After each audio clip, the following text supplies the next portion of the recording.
Fashion Dolls. It is Transformation Tuesday, March 7th, and welcome to an all-new episode of Style by Stevie. Our very special guest today is a Newark, New Jersey native. He is a writer, director, and pro wrestler, and you might have seen him on shows such as The Game, Survivor's Remorse, and Fatal Attraction. Joining me today, ladies and gentlemen, Anthony Velvet Hall. Let's welcome him here to the Dollhouse. All right. Did you guys miss me? I missed you guys. I really enjoyed my break. I hope you guys are doing awesome. We are wrapping up with Paris Fashion Week, as you guys can see. So make sure that you're also following me here on the gram and head on over and subscribe to Style by Stevie if you have not. All right. Let me go ahead and forward this to our very special guest so that we can get him in here. All right, I'm super excited for today's show. As you guys can see, I am decked out in denim. Today I wanted to do something a little bit different, and it is National Dress Day. So make sure you guys go and check out the post I did with all of the dresses. It's also International Women's History Month. So all throughout the month of March, we're going to be celebrating some amazing women. So make sure you guys stay tuned for that. Hey, Angela. Hey, everybody. Welcome, welcome, welcome. If you're just coming in, thank you. As you guys can see, I got my abs out today. Yes, yes, yes.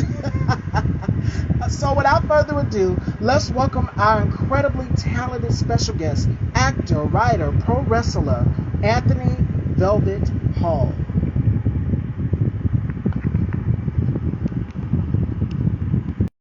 And make sure you guys check out Levi Otis as well, too. Writer, director, producer. All right, let's get into this interview. You guys excited? Oh, is my camera flipped? There we go. Oh, wait, there we are. Welcome. Hey, Welcome to hey, the what's up? Dollhouse. How y'all doing?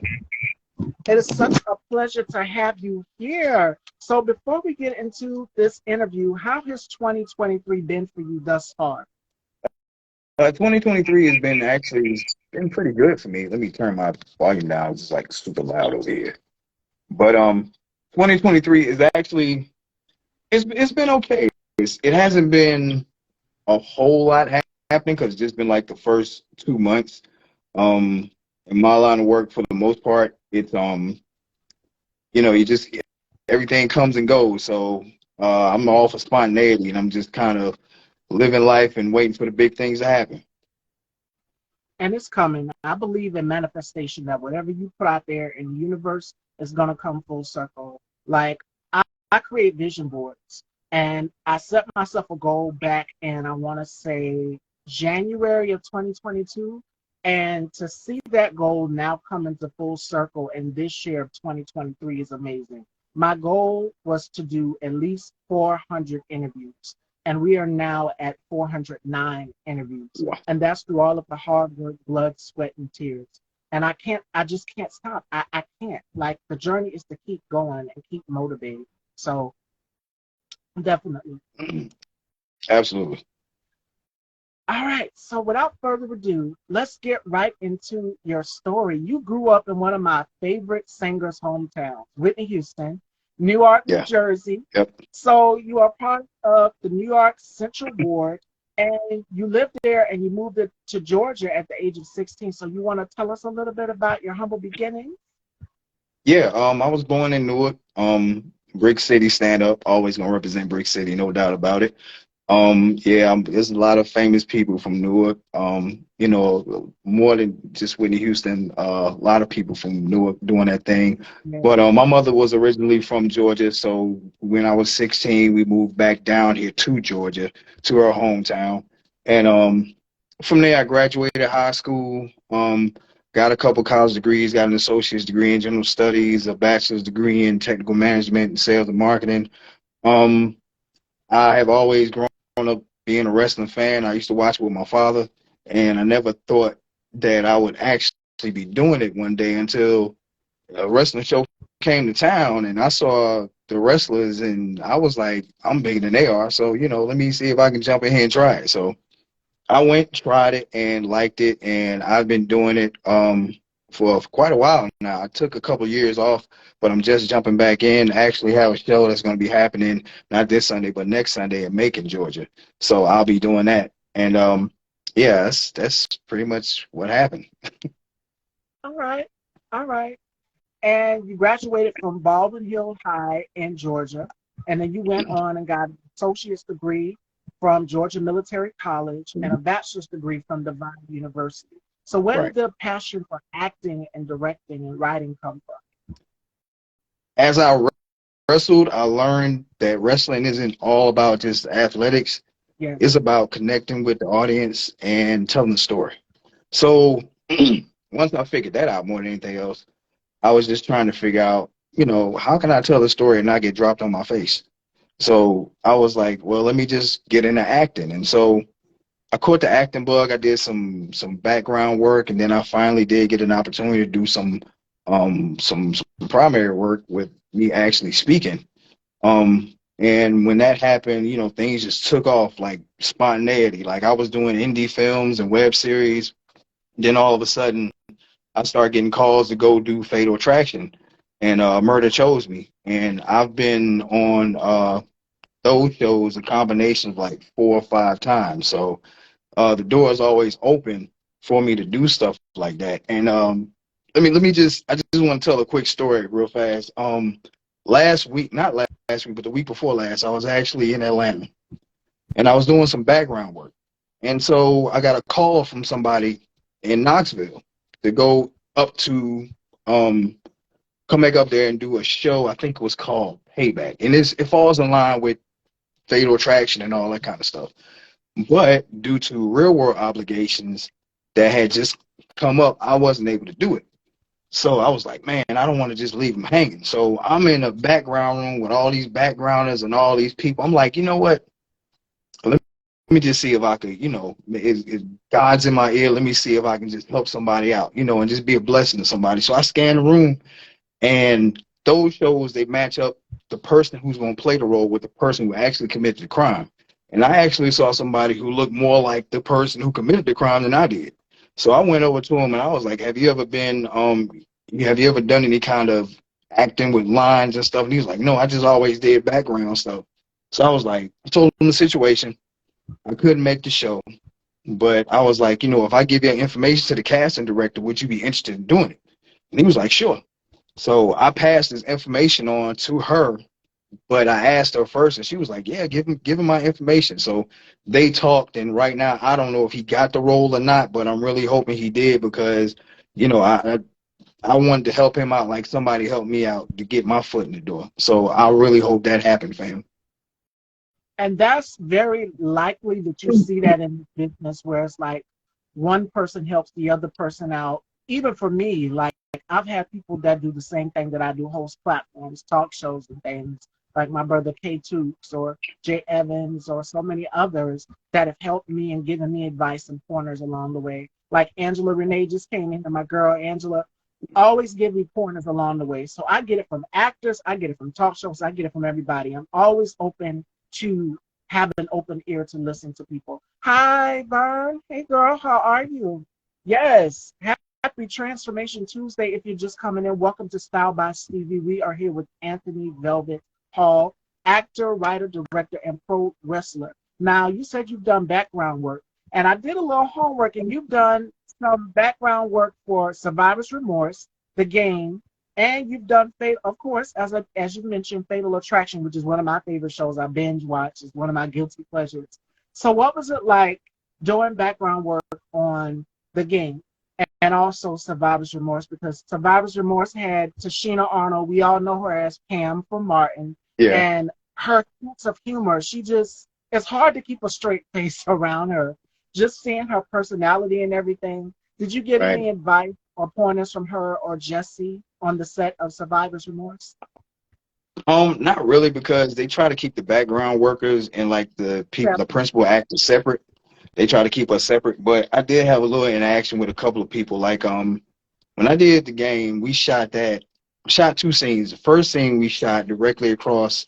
There's a park directly across from the Georgia Aquarium, like where Yeah. people walk through or whatever, and we shot a scene there. But it was like November, and we had to pretend that it was springtime San Diego. So all of us in there with our short sleeve shirts on, freezing, you know. And so they got these little heaters, like these kerosene heaters that they have in certain spots that everybody can sit up there and warm themselves up. And so I did get a chance to chat a little bit with Jose Sanchez because he was trying to warm his hands. So that was pretty cool.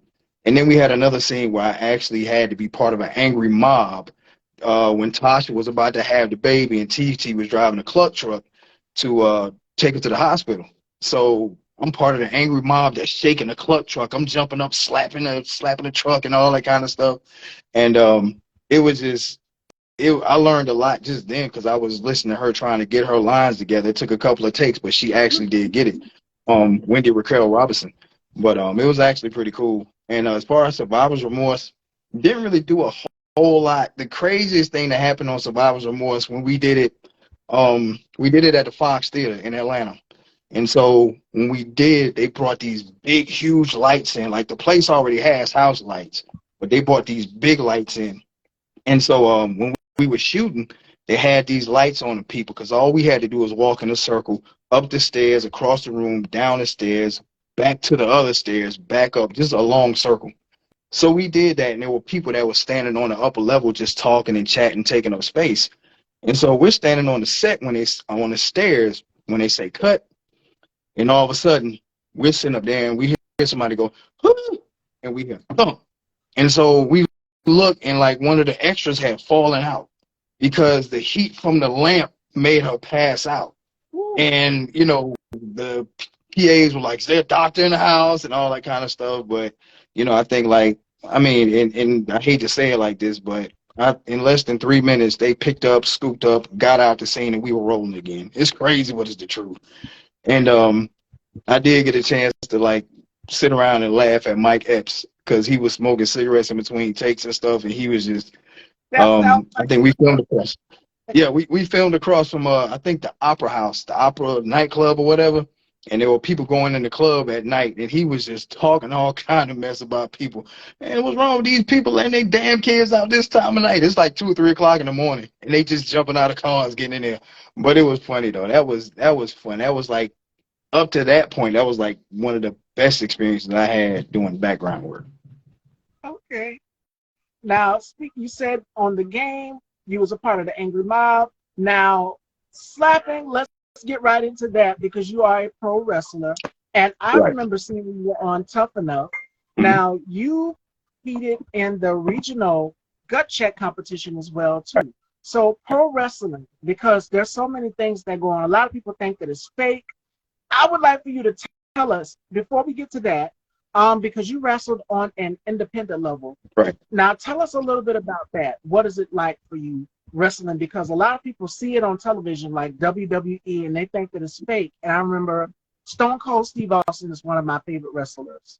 So I remember I used to get the merch and everything, and it was the Attitude Era. So if you Yeah. know 2000, 99, 90, that would have been my favorite era. But a lot of people think that this is fake. Oh, I can do this. No, it's not fake. I heard him in interviews say that he received injuries doing this. So Yeah. what are the pros and cons of wrestling?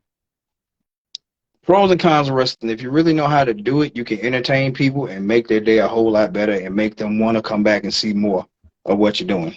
Um, the only cons in wrestling would probably be just working with somebody who doesn't know how to work. Because the idea when it comes to us wrestling, we do compete, we do a lot of stuff as far as entertainment goes. But we as wrestlers need each other because we can't wrestle by ourselves, and we sure can't wrestle without an audience. So those are the pros and cons of wrestling more than anything else. Now, what advice would you give to people that are looking to get into wrestling? Because this is not a joke. This is not a game. Like I've heard Undertaker, Stone Cold Steve Austin, and a lot of other wrestlers, Booker T, just to name a few, get up there and say, well, I received injuries and you know, I broke my back, I broke this in 5 different places. And I was like, ooh. So it's brutal. So Yeah. what advice would you give to people that are looking to get into this? Find yourself a legitimate trainer. And when I say legitimate, find yourself a trainer who has extensive big league experience from WWE, WCW. Those are the places I would go. When I first started wrestling, a local guy by the name of Lance Christian trained me. He trained me pretty good in the fundamentals of wrestling. And I knew a little bit, but he didn't really train me like he should have because he trained me a little bit and got out of the business. And so I always like to say I got reprogrammed or really trained by Bill DeMott, who wrestled in WWE as Hugh Morris and actually was one of the trainers on Tough Enough. And so he was my trainer. Um, he's wrestled in WWE, WCW, ECW, legitimate places to work.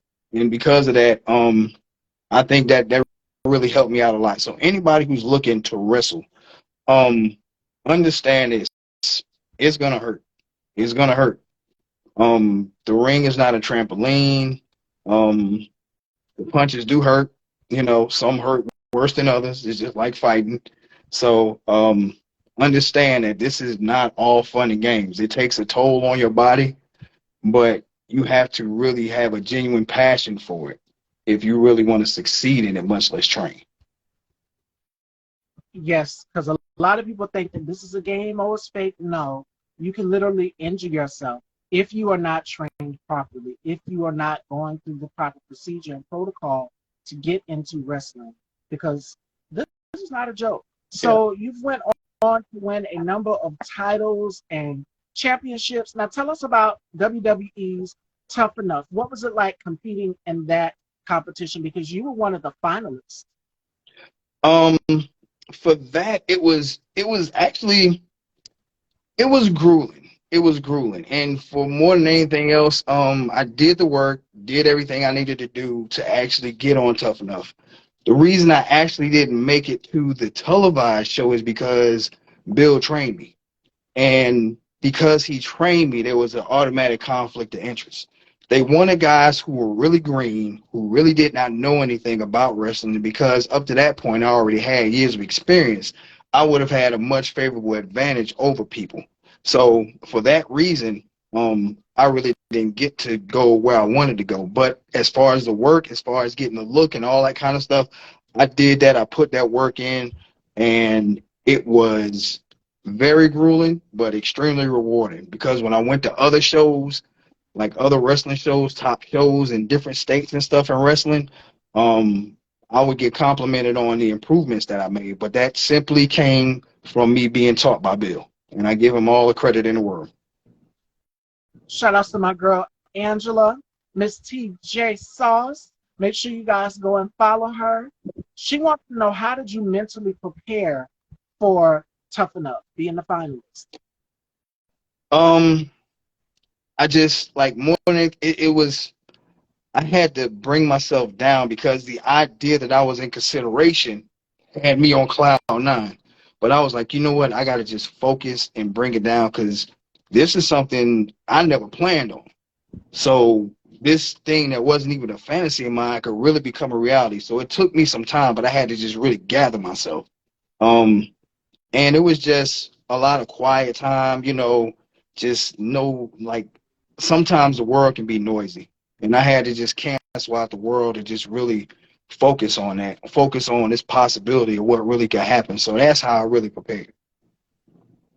And it's the same for me. Being in this business, being a performer and entertainer, you have to, before you go on stage, before you do anything, compete in any competition, you have to make sure that you're in the right mental state for anything. And that's why, even for me, I have to take breaks doing this platform because I do it 5 days a week, Monday through Friday. Right. And it's exhausting. It literally will take a toll on your body doing it. And once you take that break, you regroup and you get yourself together mentally, you come back stronger. So kudos to you for that, definitely. And great question, Angela. So you are a husband, you're a father. How do you find the balance with everything that you do? Because it's like being a parent, being a performer and entertainer, it's like the job is non-stop. Yeah. I have to just really look at what's ahead of me because when it came to doing Fatal Attraction and other shows, those were things that I applied for and didn't know I would get them. And then like sometimes I get Fatal Attraction, I'll get another movie and another movie and another movie and another movie, and I have to sit back and go, you know what? Okay, let me pump my brakes because sure my wife is good, and I got to make sure that my son is good. So that's my thing more than anything else. So oh. Your sound They went they're out. trying to call me. Yeah, Let me someone see. called you. When you get a call, it knocks out your sound. Okay. Now it There said we you were are. trying to call me. That's what happened. Oh, there we are. Okay, all right. But yeah, as far as no, just um, it takes some doing. For years, my professional moneymaker occupation was that of a production scheduler. So scheduling is something I know how to do. And when it comes to my family, that they mean the world to me. Um, love my wife. I got a daughter in college, second year in college. My son is 14 years old, just starting high school. So everybody's in different stages of their lives, and I definitely got to make it my business to be there. So while I do love being an actor and being an entertainer, at the end of the day, when all those lights go off, I got to come back here. I got to come back here and love on the people in his house. So that's my thing. And they support and so appreciate it 100%, 100%, and they're supporting it, being behind you as well. So I would be remiss if I didn't slide these questions in, because you said you are the father of a young woman and you are a husband as well too. So it's International Women's History Month, and I have to ask my guys this week because the lineup is all men. So as a woman, I would have to speak for the ladies for this question. For women, we've contributed so much to the world. My question for you is, what is some advice would you give to young women that are looking to get into wrestling? Because there are female wrestlers out here as well too. Ooh, that's a really good question. Um, I would say the women who already have an athletic background have a head start. They already have a head start. Um, and it would just be the same advice I would give the guys. Just recognize and understand this is a physical business. I mean, some people see, what used to be referred to as the divas in wrestling. Now the women in wrestling. They want to wear the clothes, they want to look the part, they want the show and all that kind of stuff. But when all that is said and done, when the music goes off, you're in the ring and you got to compete and you got to perform. So recognize that, and it's not easy. It's not easy. So it's just like anything else in life. If it's worth having, it's worth working for. So just be ready to do the work. Be ready to do the work. Shout outs to Tanisha Lynn. She's going to be on the show. So make sure you guys stay tuned. Tanisha's going to be coming on the show pretty soon. And we have some amazing girl talks in the work. So March is International Women's History Month. So all throughout the month of March, we're going to be celebrating some amazing women here on this platform. All right. So you guys will get the first shero of the day at the end of the show and the final thought of the day. But we're going to have some fun here with Anthony. All right. So we're going to do some games. Now, you guys are talking about my hat in the comments. Now, I want to know about Anthony's personal style. So we're going to do a game called My Style, My Way. All right? So you have to describe your style in 5 different ways to match your personality. Okay. And if you could describe your style, Anthony, how would you describe it? I'm very basic. I am a person who is not is as I've gotten up in age and older and stuff, I've really become somebody who has recognized just how much of I guess a slave sometimes we can be to luxury goods and stuff. So therefore, and even with me being an actor and whatnot, a lot of times there's product displacement in movies and things of that nature. So I buy a lot of clothes that don't have logos. I buy very simple clothes. I have always been and just like I used to be hoodies, jeans, and Tims. Now I'm sweats, I'm short sleeve shirts, I'm anything that really makes me comfortable. That's just how I am. But I have to wear clothing that makes me feel good. Of course, when I go out or something like that, then of course I'll switch it up. But for the most part, I just really want to be comfortable because um outside of these walls, the work I do is strenuous, it's tough. I love the rewards, but I work my butt off. So when I relax, I want to relax. I want everything on me to be relaxing too.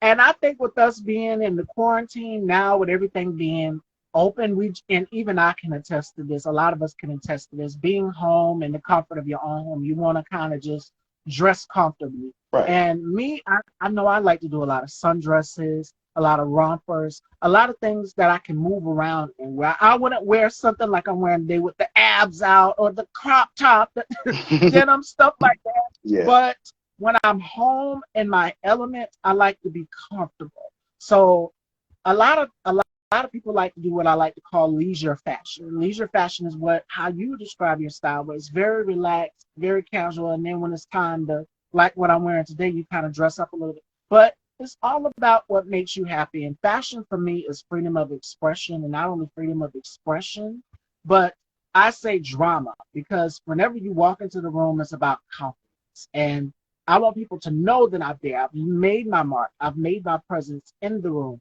So that's what it's about. All right. And the Yeah. next game we're going to do, Fashion Dolls, is called Turn the Tables. And this is where my guests get to ask me questions. So I have no idea what Anthony is going to ask me, and they can get to ask as many questions as they want. So I'm going to pass it on down to Anthony here. Go ahead. Oh, so I get to ask you a Yeah. question. Okay. All right. Well, what would you say has been the most rewarding interview that you've done?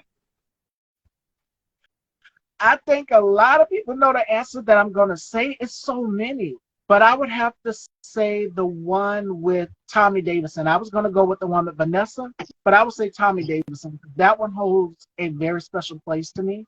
Just his vulnerability and his candidness and his openness when he came on my platform, to be able to share a lot about his childhood and his upbringing growing up with people. Like, he wrote a book and he talked about it, but just his transparency and opening up about depression, which is something that we talk a lot about in the Black community. Right. And sometimes we just kind of sweep it up under the rug, like, ooh, don't talk about that. But he was so open and candid. But the one part that got me is a goner. I called my mom before I did the interview with him, and she asked me a question. She said, "What if he breaks out to one of his characters in a living color?" Lo and behold, in that interview, I was trying to be all professional like I am right now, but I just could not hold it together. I'm like, So I just cracked. He had me bursting into laughter. He was so funny because I knew it was going to happen. I kind of had a feeling. I said, oh, God. So I would have to say Tommy Davidson interview. That would have to be the one. Okay. All right. I was trying to see if anybody else was going to ask you a question, but Yeah, and in the and audience. this Go ahead, I'm sorry. oh no, this is pretty cool because I used to host a podcast myself called Thespian Works, where I would bring guests on and ask them questions and stuff.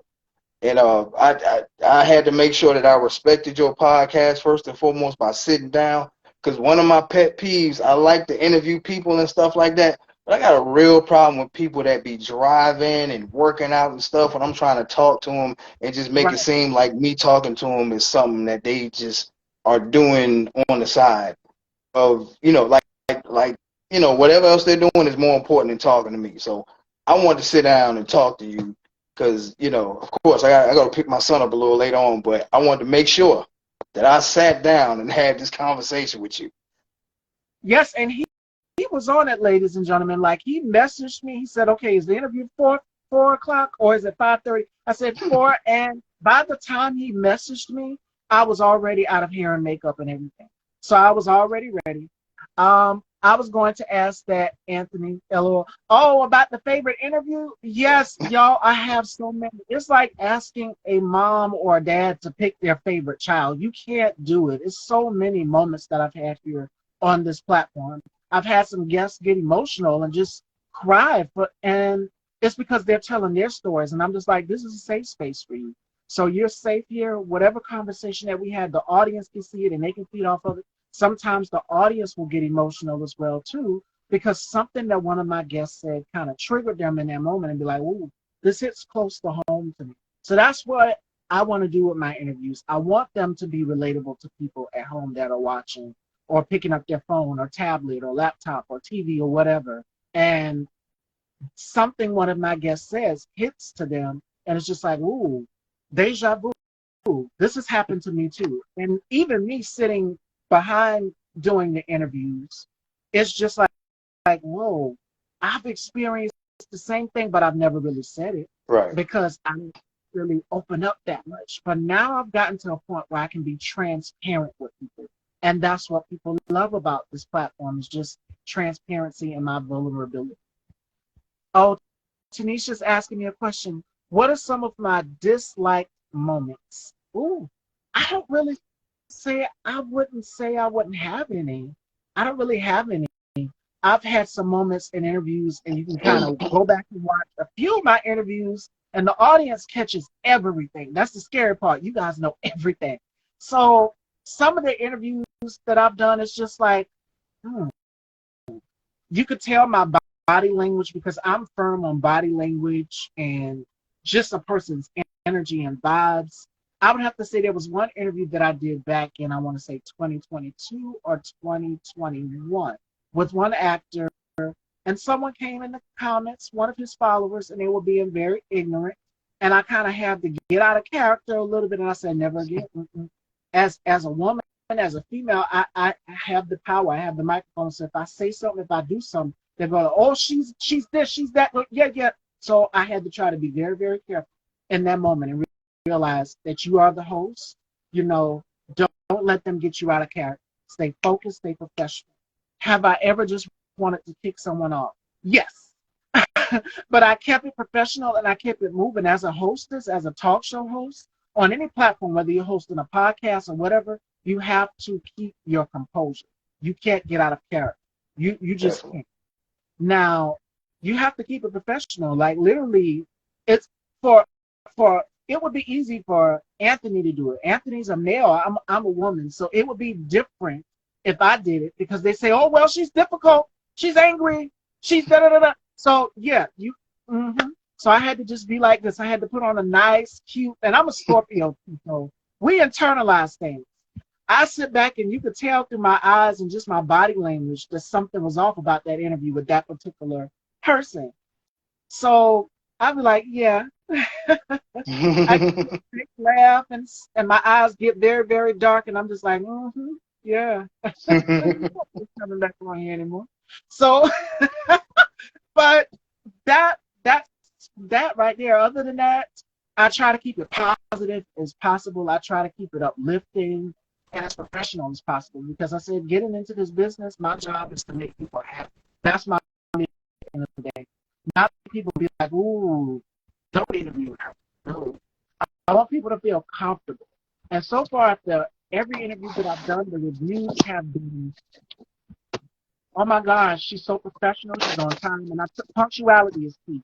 So I always try to be on time. I always try to have a nice, big, bright personality because I do, and I think I get that from my mom because she's a Libra, I'm a Scorpio, so on the cuffs of the moons and everything. And I try to make it welcoming and warming as possible for every one of my guests. So thank you, Tanisha, for that question. Yeah. All right, Fashion Dolls, do we have any more questions for Turn the Tables or myself? Because this is a great conversation. You guys, it's like I said, you should always keep it honest and professional. That's why I tune in whenever I'm on. Yes, and I try to. You won't ever see me get out of character. But yeah, in the past with that particular interview, yes, yeah. And I'm not gonna lie. I'm like Meredith Vieira. I have a little bit of a potty mouth at times too in that particular interview. So I'm just like, ooh. I went back and I watched it and I said, no, no. And they were just like, yes, this, no, would I ever do it again? No, no, no. So now just like, you got to do things different. You got to take it and turn it a complete 360. And I did. Yeah. All right, Fashion Dolls. That concludes our Turn the Table segment. I can't keep Anthony because he said he has to go pick up his son. Yeah. But Anthony, it was such a pleasure having you here. And before we let you go, are there any encouraging words that you would like people to take away in this year of 2020? Because we're now in March. We're way past January. The only thing I can give you guys are the three things I say at the end of my podcast. Life is short, death is certain, and be sure to love one of the people God gives you because one day he's going to want them back. Yes. And I'm gonna add on to that. Give people their flowers while they're here. We're losing so Absolutely. many people. Like, it's crazy. We just recently lost actor Tom Sizemore, in case you guys missed it. And when I Right. seen that, it took me by surprise. I'm just like, no, not Tom. We lost so many people from the year of 2022 to 2023. So my condolences goes to his family. And I'm going to close out with today's woman that we're honoring for Women's History Month, and it is Sylvia Traymore Morrison. She is the first African American woman to write for Saturday Night Live. Did you guys know that? And not only that, but she was one of the first female impressionists. And she roasted Muhammad Ali, and from there, that's how she got her career on Saturday Night Live. She was also at the legendary Apollo, and she's open for Whitney Houston. And when she opened for Whitney Houston, it would be sometimes 30,000 people. It would be Gladys Knight that she would open for, Shaka Khan. So today we honor Sylvia Traymore Morrison. And today's final thought of the day comes from Elizabeth Catlett. And here's the quote, Fashion Dolls. Art for me must develop from a necessity. Within my people, it must answer a question or wake somebody up or give a shove in the right direction, our liberation. So stay focused on your passions, your endeavors, your dreams, and follow your heart's desires. More importantly, I tell people this all the time: live life through passion, live life through fire. Follow whatever it is that you want to do, Fashion Dolls. I promise you, Rome wasn't built in a day. So whatever it is that you want to do, if you want to get into acting, there's so many people out here, coaches that can help you. If you want to get into wrestling, please, I don't want to see y'all flipping off of trash cans and stuff outside. No, that is not how we do it. And people literally would do that and call themselves pro. No, Yep. train yourselves. Please go to a trainer, someone who's been experienced through WWE, mixed martial arts, whatever. Trust me. All right. And joining me tomorrow, Fashion Dolls, we have Manny Focus, model and actor. He will be here tomorrow. Without further ado, special thanks to our very special guest today, Anthony Velvet Hall. And Anthony, let everyone know where they can follow you and check you out. Facebook, Instagram, Twitter, Snapchat, and TikTok. You can follow me at Velvet478. That's Velvet and the numbers 478. I had a great time today, Fashion Dolls, and I hope you guys did too. It feels good to be back. I took that break, and I know you guys missed me because y'all popped right in as soon as I jumped on. So I love y'all, and the feeling is mutual. I will see you guys tomorrow at 4. And stay tuned, Fashion Dolls. It's Women's History Month here on Style by Stevie. Some more facts and more coming soon. Take care, everyone.